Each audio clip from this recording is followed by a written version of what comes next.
Today, guys, we cover 5 simple additions for your Minecraft worlds. From resource packs to spruce up your world to special combat situations that add in new structures. Non-combat situations to make your mining and crafting that much easier. Special creative type installments that will allow you to decorate like you've never decorated before. Or even upgrades to the advancement and recipe system for that much more logical crafting and completing.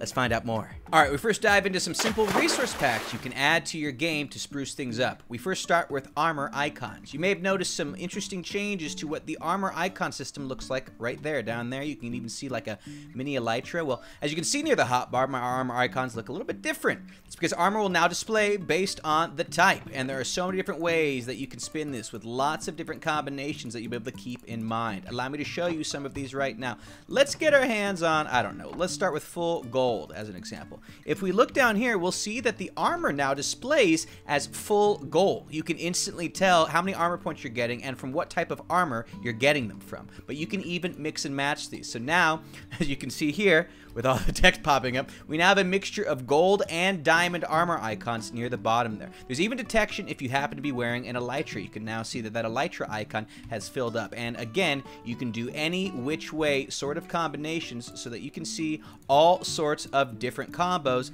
of what makes up your armor. That is really cool. Apparently even turtle shells have their own special... turtles. Let me see the turtle shell here. Oh yeah, look at that, green. Yo, awesome. Our next resource pack is a daylight sensor level detector. Have you ever wondered how much power is in your daylight sensor? Well, with this resource pack, you can now tell at a moment's notice just how far the redstone powering ability of the daylight sensor is active. As you can see right now, it is not fully active. It's got a daylight level of 10. Well, we can flip the switch to speed up time, and what you'll notice is right off the bat, the sun is now moving a little more reasonably, and as you can see here, every single time it does, you can see that number slowly tick up. And on top of that, what's more, look, check it out. You can actually see the bits at the top there slowly filling up. Eventually it'll max out at 15, and if we were to set things to night, you'd see that it's already down to 2. But if you look here, you can now make the difference out as well, with it slowly filling up when you've switched it to nighttime daylight to sensor mode. What did I just say? Next up is Silverfish Safety, a slight resource pack addition to any builders out there. I don't know if you spend a lot of time in creative mode, but this is the build for you. As you can see right here, we've got what looks like some plain old stone bricks, but upon closer inspection, aka trying to mine them, you'll notice that they are in fact infested stone bricks. And oh gosh, we're in trouble. Someone help me. All that time building wasted. It's because stone and infested stone look identical, even in creative mode, but this pack will change that. Now you can see that infested stone bricks have their own unique icon when held in hand, so that you can instantly tell that they got nasty, dirty silverfish inside. But upon placing them, you'll notice that they do in fact look as they normally should. There's no way to tell them apart once they're placed, but at the very least, you'll be able to know that you are accidentally building with this when you're in creative mode. So very, very useful. And of course, all the different infested blocks have this icon swap out so that you'll never have any questions about what type of block you're building with. Finally, for resource packs, we've got animated ores and more. This resource pack adds animations to various different blocks and items in-game, including iron, which has an awesome little glint, shimmers across. Gold will slowly transmute from one type of gold color to another. We've got a bit of a diamond glow coming off of the gems found within this rock. Emerald's got the same glint as iron, except vertical instead of horizontal. And as you can see here, the redstone ore is pulsing with power. When you get too close to it, you can really make out that difference. Now, we'll see these ores again a little bit later. For now, there's even some changes to some nether stuff, such as the roots and stems that you can now find in the new nether update, having some life breathed into them. Look at these guys. They look like they're dancing. Oh my gosh, you invited me to the party. You can even see that glowstone has its own special animation as well, slowly shifting between different types of colors, pulsating light. You can even see here that soul sand will slowly change as well, animated so that the faces that appear on it will shift with time. And of course, there's even some changes to how furnaces look. And now the furnace has an animated flame therein. And there's also a whole mess of animated icons now, including an Eye of Ender that moves, the Herobrine disc slowly showing its eyes, buckets of fish having the fish inside them actually moving. Speaking of moving, we've got turtle legs in there, lava slowly making its way around the bucket itself, and many more options for you to choose from. I mean, look at this campfire. Oh, that's hot. Let's move to number 2, some simple additions for combat survival in your Minecraft world. First of all, curving arrows. Yes, it's like with the movies where they curve the bullets, except with medieval, because the arrows. If you know what you're doing, you can now be very dangerous using these, because if you tilt your body slowly when you shoot arrows, see right, here's a real straight one. If you tilt your body when you're shooting that arrow off, you can actually curve the arrows depending on the direction that you're looking when you curve. I mean, look at that. That's fantastic. We literally curve the arrow upwards. Now, we can actually try and get some special targets by knocking these out a little bit. Oh boy. Well, I'm not necessarily a great shot here, but as you can see, there is in fact the ability to curve arrows if you happen to be good enough to do so. The sheep, they never stood a chance. And if you didn't notice, there's a whole mess of advancements that you may not be used to seeing that have been popping up as we've been making our way through this world. We'll get to those in just a little bit. I really want to get, just come on, just one. Can we, yeah, I got it, yes! How about Illager Fortresses? Part of the combat experience involves raiding, so now there's a brand new structure that you can raid. These will actually replace the igloo structure in your world, so if you like igloos, I wouldn't recommend you add this one, but all the same, this place looks monstrous. We gotta check out what's inside. Tons of new goodies to be found, blocks to collect, banners to display, and what's more, this is actually going to be the one place you can now find the Illusioner mob actually spawning in game. So if you have wanted to find a new challenge, well, this is the place to do it. Yo, he's literally hanging out right over there. The boy, come on! I can't hit the Illusioner. He's got too much illusion or something. I don't know. Let's just go in with the sword attacks instead. Oh boy, there's a whole mess of him over here. Oh my gosh! Yo, I'm about to get messed up. Yo, we go run. Look at him over there, menacing. Worst guy. Come on. That's an illusion. That's not even the real one. Oh, that's the saddest story, to be honest. Look, they're all just hanging out right there. Okay, we're gonna handle these guys a step at a time, and if I die, I'm gonna go into creative. Okay, yeah, you know what? Maybe we should. Smith. Yo, Smith's got a gold sword. Yo, awesome. Hold on a second. Let's handle these guys. Don't mind if I do. Where is he? Ebe! Seriously? Oh gosh, he's right there. Oh my, all right, to creative mode we go. As you can see, there's a whole mess of stuff to explore in here. Mobs to defeat, wheat to collect. There's just a lot that you're gonna be able to get your hands on if you decide to take on an Illager Fortress. Let me look at this. Mob skulls, brand new blocks for you to collect, and by brand new blocks, I don't mean brand new blocks, I just mean new blocks that aren't normally there. Look at all of this. There's just stuff chock filled in like every single room in here. Oh my gosh. I'm gonna let you guys do most of the exploring of this on your own. We have so much more to cover. Although I gotta say, if you do end up defeating this Illager Fortress, you gotta let me know in the comments below, because this is just, there's just so much going on in here. Ooh, jackpot. And third for combat survival is more swords, which is what everybody wants, right? Well, there's a whole bunch of new ways to get rid of mobs. Check out all of these new swords. My goodness, we've got glass sword. Does very little damage but causes bleeding. We've got magma sword with a chance to burn. God sword, totally OP. Look at 50 attack damage. Oh my gosh. I'm just gonna get a handful of these swords and let's just bang, bang, bang. Let's grab the Enderman sword. We'll grab the Shulker sword, glass sword. What else we got? All right, so let's spawn in some sheep.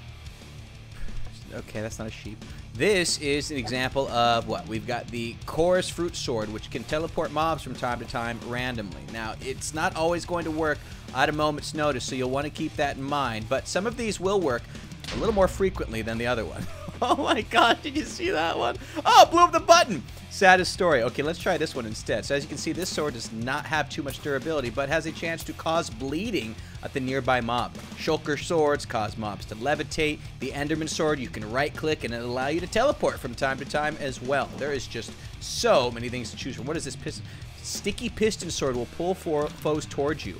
Oh, cool. You can get your hands on these swords through various different means, including special loot tables, things of that nature. The experience sword. Oh, wow. Oh, I love this. So many swords to choose from. We didn't even cover half of them. But we covered combat survival. How about we cover some non-combat survival for our third simple addition to your Minecraft worlds? And we'll start with vein mining. Yes, y'all know what vein mining is, and if you don't, you're about to find out very soon. Vein miner is pretty simple. It's an enchantment that you can find from time to time. Now check this out. Boom. Instantly mines all of the ores found nearby, saving you a whole mess of time. And what's more, I think I was wrong. It's not actually an enchantment. It's just an extra ability you can add to your worlds to allow you to more easily grab any ores that happen to be adjacent to one another. So if you're looking to save some time on mining, this is highly recommended. In a similar fashion, we've got the tree Capitator. It's like the vein miner, except with trees. We've got an iron axe right here, and all you need to do is break the bottom log, and just like that, it will instantly destroy the tree. So this is going to make collecting resources in your world way faster than you're used to. And way louder too, jeez. Number 3 for non-combat is the Elytra Merger. So we're gonna head up here and show you what we're talking about. Now this is a very simple but useful data pack. You wanna wear both armor and Elytra? Well, now you can. Simple enough. Just combine the two in a smithing table. You can try different combos so that you can see exactly what it is we are working with here. First of all, we can get some enchantments on these various different things. Let's go ahead and add thorns to this guy. The perfect amount of levels right there. So now what we can do is grab some of these wings and boom, put them together. Just like that, we now have an Elytra with Thorns 3 that will also give us, to some degree, some armor boost as well. Lovely. It's not going to be evident when you've got this other resource pack on that shows the differences in the types of armor you're wearing, but all the same, you can now use those in tandem with one another. I mean, look at this. Oh, it's beautiful. Now, you will have to put the Elytra here, but just like that, you'll have extra armor bonus when you are wearing these things together.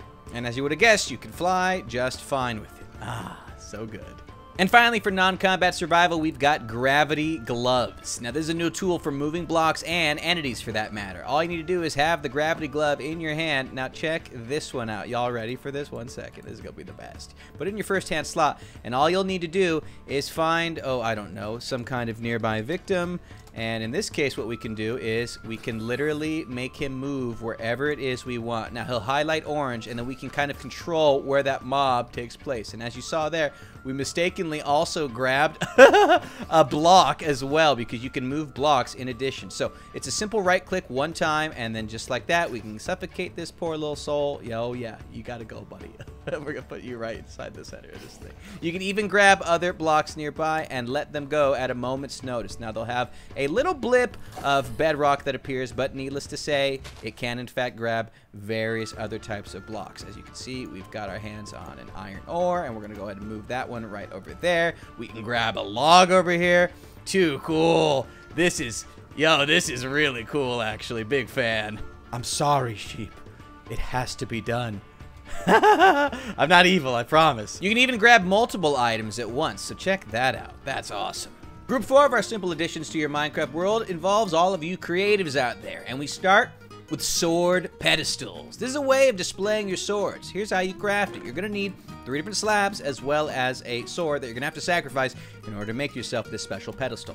Never mind that it says skeleton spawn egg, you will in fact get the pedestal instantly, and there are a ton of different pedestals for you to choose from as well. Now, I'm gonna place one of these down, and as you can see right there, we now have the ability to place down any sword of our choosing on this pedestal. We can grab it instantly, and we can also choose from various different types. So you've got the oak one there.